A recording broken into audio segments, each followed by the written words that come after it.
Assalamualaikum warahmatullahi wabarakatuh. Selamat pagi, salam sejahtera untuk kita semua. Saya ucapkan selamat pagi untuk Bapak Rektor Kiseprisional di SEMM. Saya juga ucapkan selamat pagi untuk Bapak Dekan Yudi Chandra SEMM sebagai pengampu mata kuliah pemasaran. Dan selamat pagi juga untuk teman-teman yang sudah online pada kesempatan pagi hari ini. Saya Aisyah Amini, mahasiswa Universitas Taman Siswa Padang, jurusan Manajemen Ekonomi dan Bisnis. Dan sebelum saya akan presentasi, saya akan menjelaskan materi saya Analyzing Business Market. Yang pertama yaitu pasar bisnis. Pasar bisnis merupakan suatu tempat di mana produsen melakukan penawaran barang dan jasa kepada para konsumen dengan strategi-strategi pemasaran yang handal untuk mempengaruhi konsumen agar dapat memiliki barang dan jasa yang ditawarkan oleh produsen tersebut. Lanjut, pemasar bisnis mempunyai karakteristik sebagai berikut. Yang pertama yaitu pembeli yang lebih sedikit, pemasar bisnis biasanya mengenai lebih sedikit pembeli. Yang kedua, pembeli yang lebih besar, banyak pasar bisnis ditandai oleh rasio konsentrasi pembeli yang tinggi. Yang ketiga, hubungan pemasok sampai pelanggan yang erat karena jumlah pelanggan yang lebih sedikit. Yang keempat, pembeli yang terkonsentrasi secara geografis. Yang kelima, turunan permintaan atas barang bisnis benar-benar berasal dari permintaan barang konsumsi. Selanjutnya, proses pembelian bisnis. Nah, di sini ada pusat pembelian. Pembelian terdiri dari semua individu dan kelompok yang berpartisipasi dalam proses pengambilan keputusan pembelian, yang memiliki beberapa sasaran umum yang sama dan bersama-sama menanggung resiko yang timbul dari keputusan tersebut. Lanjut, 7 peran dalam proses keputusan pembelian.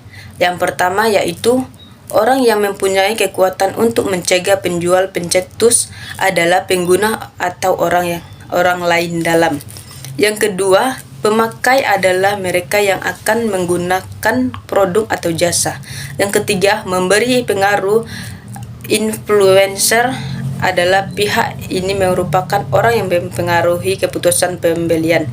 Keempat, pengambil keputusan merupakan orang yang memutuskan persyaratan produk atau pemasok. Yang kelima, pembeli persetujuan adalah orang yang mengotorisasikan tindakan yang direncanakan oleh pengambil keputusan atau pembeli. Yang keenam, pembeli buyers merupakan orang yang mempunyai otoritas resmi untuk memilih pemasok dan mengatur syarat pembelian.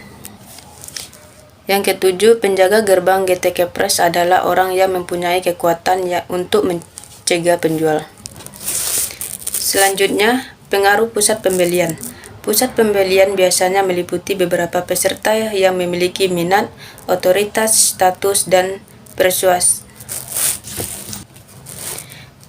persuasivitas yang berbeda dan terkadang kriteria keputusan yang sangat berbeda. Lanjut, 4 faktor pengaruh atas pembelian. Yang pertama, faktor lingkungan. Yang kedua, faktor antar pribadi pusat pembelian. Yang ketiga, faktor organisasi. Yang keempat, faktor pribadi. Lanjut, langkah-langkah analisis pasar.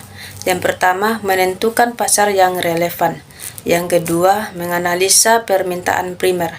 Yang ketiga, menganalisa permintaan selektif. Yang keempat, analisa pasar untuk menetapkan segmen pasar. Selanjutnya, tahap-tahap proses pembelian, yaitu dalam situasi-situasi pembelian kembali modifikasi atau situasi pembelian ulang langsung.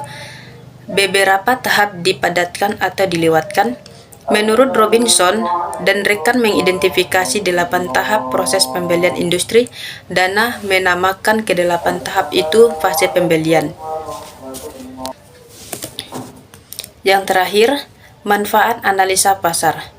Secara umum, manfaat dari analisa pasar adalah untuk memberikan gambaran mengenai target dari pemasaran suatu produk yang dijual selanjutnya.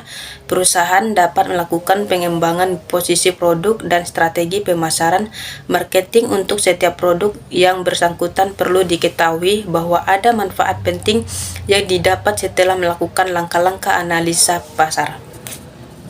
Baik, sekian penjelasan dari materi saya. Semoga apa yang saya jelaskan tadi bisa bermanfaat bagi teman-teman semua.